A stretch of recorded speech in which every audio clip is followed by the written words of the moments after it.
अस्सलामुअलैकुम दोस्तों। आज की वीडियो हमारी एवारनोस और फातिमा खातून के बारे में है। फातिमा खातून, एवारनोस और तैमूर बोगा। फातिमा खातून और एवारनोस ने किस तरह दाफने और एंड्रियास को जाल में फंसा दिया। पिछली वीडियो में हमने किस्त नंबर 21 का खुलासा किया, जिसमें हमने सिर्फ अहम मनाजिर बयान की। और आज की वीडियो में हम एवारनोस और फातिमा खातून के बारे में बात करेंगे। सबसे पहले हमें ये देखने को मिलता है कि नीलूफर दाफने की मदद करता है भागने के लिए।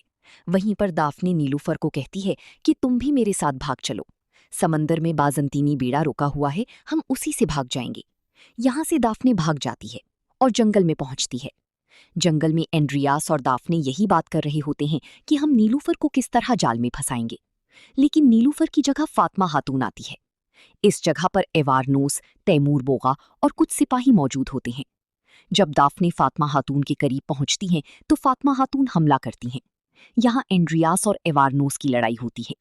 दाफने भागने की कोशिश करती हैं, फातिमा खातून पकड़ती है और उसी खाई से गिरा देती है।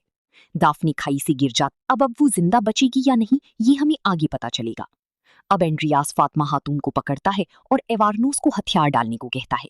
लेकिन एवारनोस चालाकी से एक छोटा खंजर फेंकता है। फातिमा खातून निकल जाती हैं और एंड्रियास भाग जाता है। ये थी एवारनोस और फातिमा खातून की चाल। अगर ये वीडियो आपको पसंद आई हो तो लाइक, शेयर और सब्सक्राइब जरूर करें।